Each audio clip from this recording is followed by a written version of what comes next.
शेतकरी मित्रांनो आणि कास्तकार बांधवांनो, आपल्या सर्वांसाठी आपला मित्र उदय लाड घेऊन आलाय आता एक नवीन व्हिडिओ पाहणाऱ्या शेतकरी मित्रांचे आणि कास्तकार बांधवांचे करतो आता आजच्या व्हिडिओत खूप खूप स्वागत। शेतकरी मित्रांनो, कास्तकार बांधवांनो व माझ्या भारतीय नागरिकांनो, आपण थंबनेल पाहितलं, टायटल देखील वाचलं। आपल्या सर्वांसाठी सध्याचा हा लाख मोलाचा सवाल की भारत पाकिस्तान यांच्यातील युद्धजन्य परिस्थितीमुळे आपल्या भारताचा कशा पद्धतीनं होणार, या ठिकाणी 10,000 कोटींचा फायदा। तसं बघायला गेलं तर युद्ध हे कुणाच्याच फायद्याचं नसते, युद्ध हे कधीच व्हायला नको। आपण बघितलं पहिल्या महायुद्धात व दुसऱ्या महायुद्धामध्ये किती नुकसान झालं, मानव जातीचा किती मोठ्या प्रमाणात या ठिकाणी ऱ्हास झाला। मग अशा परिस्थितीमध्ये सर भारत पाकिस्तान यांच्यातील युद्धजन्य परिस्थितीमुळे आपल्या भारताचा कशा पद्धतीनं होणार भविष्यात 10,000 कोटींचा फायदा। आज भारतातील तमाम माझ्या शेतकरी मित्रांना, कास्तकार बांधवांना आणि नागरिकांना हा जो व्हिडिओ आहे तो पाहून या ठिकाणी अभिमान वाटणार। आपल्या सर्वांची छाती ही या ठिकाणी जी आहे ती रुंदावणार, कारण आजचा व्हिडिओ तुमच्यासाठी खूप महत्त्वाचा आहे आणि अभिमानाची ही सुरुवात आता या व्हिडिओच्या माध्यमातून मी करतो। पण त्यापूर्वी आपल्या सर्वांना एकच विनंती करतो की भारतीय सैन्यासाठी या व्हिडिओला एकदा लाईक करा। माझ्या इतर कास्तकार बांधव आणि नागरिकांपर्यंत हा व्हिडिओ जरूर पाठवण्यासाठी एकदा शेअर करा आणि आपल्या सैन्यासाठी चॅनलला एकदा सबस्क्राइब करून नोटिफिकेशन बेल ऑल करा। असाच अभिमान वाढवणाऱ्या आणखीन तुमच्यासाठी स्टोरी व्हिडिओच्या रूपाने येत राहतील। शेतकरी मित्रांनो आणि कास्तकार बांधवांनो व माझ्या भारतीय नागरिकांनो, आपल्या सर्वांसाठी छाती रुंदावणारी ही घटना कशा पद्धतीने घडली मी तुम्हाला समजावून सांगतो। बघा मित्रांनो, सगळ्यात महत्त्वाची गोष्ट ही तुम्हाला माहित असेल की 22 एप्रिलला आपल्या निष्पाप असणाऱ्या 26 भारतीय नागरिकांचा या ठिकाणी जो आहे तो अंत झाला। तो असणारा क्षण अत्यंत दुःखदायक होता।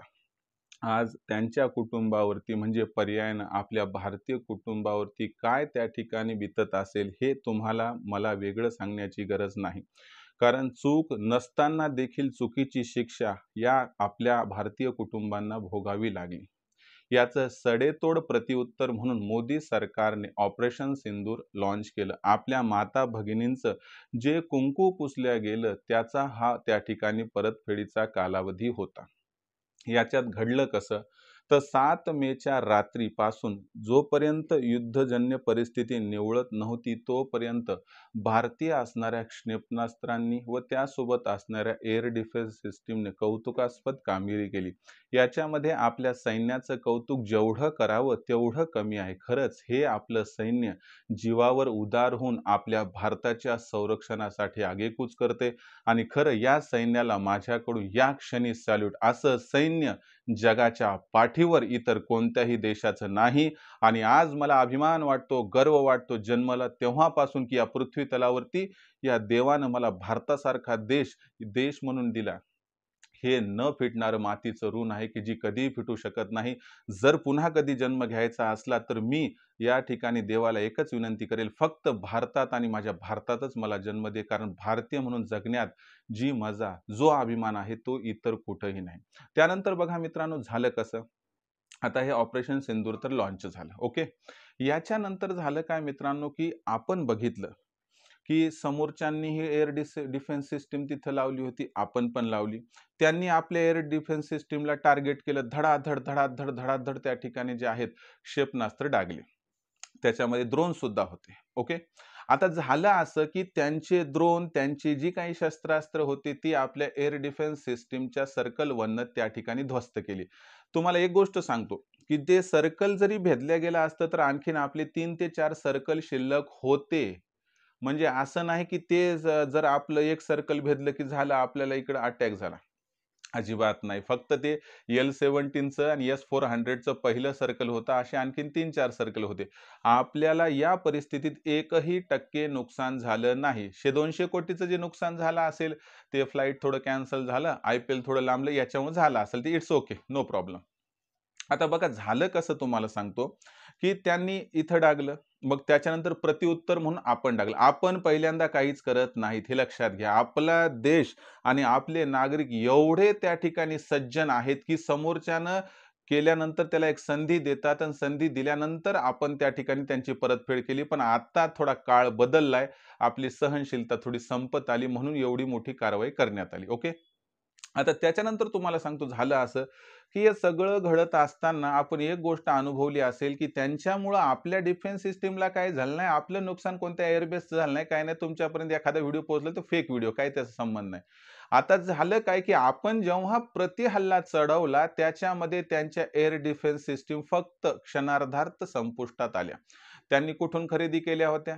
चीनकडून. तुम्हाला माहिती आहे चीनचा माल कसा असतो? दिवाळीला फक्त वाजवायचा असतो. फुटला तर फुटला, नाही तर तो त्या ठिकाणी फुसका निघाला. मग अशा पद्धतीनं झालं. आता काय झालं, की जगामध्ये ज्या देशांनी चीनकडून शस्त्रास्त्र खरेदी केली. आता त्यांची हवा टाईट झाली ना, की आता पाकिस्तानचं असं झालंय, तर आपण चीनकडून घेतलेल्या मिसाईलचं कसं बाबा? आपण चीनकडून घेतलेल्या मालाचं कसं? बरोबर आहे ना मुद्दा? कारण पैशासारखे पैसे दिले आणि ह्याच्यात झालं काय सांगतो आता.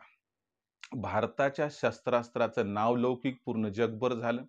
जगामध्ये भारताच्या शस्त्रास्त्राचं नावलौकिक झाल्यामुळं मागच्या 3 दिवसामध्ये एवढे फोन आपल्याला यायलेत या ठिकाणी, की आम्हाला तुमच्याकडून शस्त्रास्त्र घ्यायचेत. कोणी म्हणते तुमची ब्रह्मोस मिसाईल टेक्निक द्या. तुम्ही तुमचं त्या ठिकाणी जे इतर डिफेन्स सिस्टम आहेत ते आम्हाला द्या.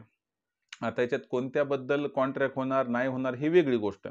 परंतु याच्यामुळं काय झाले, की एक तर तुम्ही बघा 2013-14ला भारताचं जे निर्यात होती संरक्षण क्षेत्राची ती होती 600 कोटी. आता मागच्या वर्षीचाच मी अहवाल तपासत होता, तेव्हा ही निर्यात 24,000 कोटी झाली. किती पट या ठिकाणी वाढ झाली बघा तुम्ही मित्रांनो, 40 पट. आणि आता तुम्हाला सांगतो, की एवढी जबरदस्त रीग लागणारे 70 ते 80 देश या ठिकाणी भारताकडून शस्त्रास्त्र हे आता घेत आहेत. आणि आणखीन या देशांच्या ऑर्डर्स वाढून इतर देश सुद्धा शस्त्रास्त्र खरेदी करणार आहेत. याच्यामध्ये युरोप खंडातील सुद्धा देश आहेत. अमेरिका खंडातील देश आहेत आणि तुम्हाला विश्वास बसणार नाही, अमेरिका सुद्धा काही शस्त्रास्त्र भारताकडून खरेदी करणार आहे. ज्यांच्याकडे शस्त्रास्त्राची मागणी करण्यासाठी सुरुवातीला रांगेत लागत होतं, ते आता मोठ्या महाशक्ती ज्यांना स्वतःला म्हणून घेतात, त्या सुद्धा आपल्याकडून स्वस्ताची पण मजबूत मेड इन इंडिया पण क्वालिटीची शस्त्रास्त्र खरेदी करायला तयार होत आहेत. खऱ्या अर्थानं मग आपला भारत देश या ठिकाणी शक्तिशाली होतोय का? येस. आपला भारत देश आर्थिक महासत्ता बनण्याच्या तयारीत आहे. येस.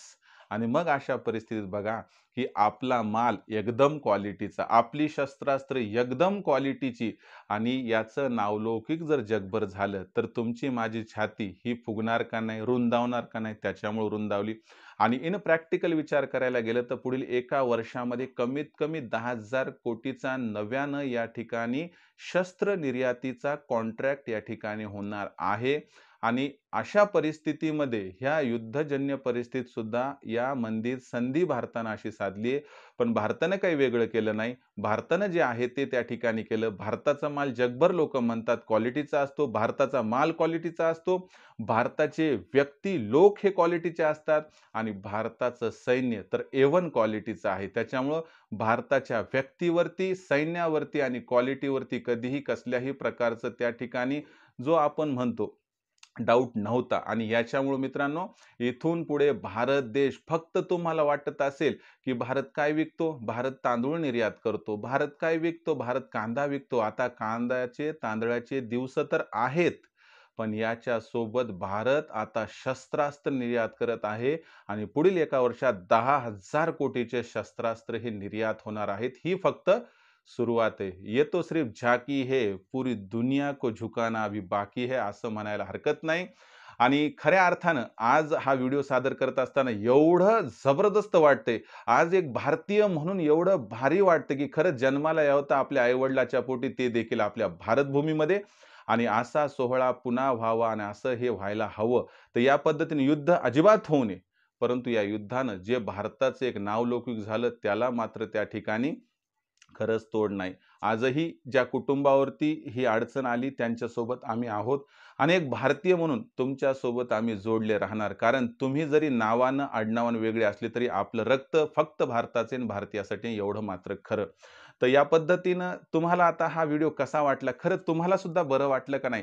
की आपण पहिले आयात करत होतो, पण आज आपल्या मालाची क्वालिटी बघून, आज शस्त्रास्त्राची क्वालिटी बघून या ठिकाणी जग आयात करण्यासाठी रांगेत लागले. जर हे सगळं तुम्हाला आवडलं असेल, भारतीय सैन्याचं शौर्य आवडलं असेल, तर एकच विनंती करतो बाबांनो, की हे आपलं चॅनल आहे. हे आपल्या भारतीय सैन्याचं चॅनल आहे. हे साध्या शेतकरी मित्राचं, कास्तकार बांधवाचं चॅनल आहे. म्हणून या ठिकाणी या व्हिडिओला लाईक करा, चॅनलला सबस्क्राईब करून नोटिफिकेशन बेलला ऑल करा आणि जास्तीत जास्त माझ्या अभिमानी भारतीय नागरिकांपर्यंत हा व्हिडिओ पोहोचवण्यासाठी शेअर करा. त्यांना सुद्धा अभिमान वाटू द्या, त्यांची सुद्धा छाती फुगू द्या. आणि जे काही तुमच्या मनात आहे धडाधड, धडाधड, धडाधड भारतीय सैन्यासाठी कमेंट सेक्शनमध्ये लिहून कळवा. एवढंच या ठिकाणी मी तुम्हाला म्हणू इच्छितो. व्हिडिओ आवडलाय ना?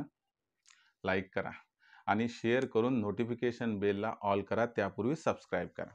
तर चला मित्रांनो, अशाच एका अभिमानास्पद व्हिडिओला घेऊन तुमच्यासमोर सादर करील. तोपर्यंत सर्व शेतकरी मित्रांचे, कास्तकार बांधवाचे, माझी शेतीच्या व्हिडिओत आपला मित्र उदय लाड मानतो मनापासून पुन्हा एकदा खूप खूप खूप आभार.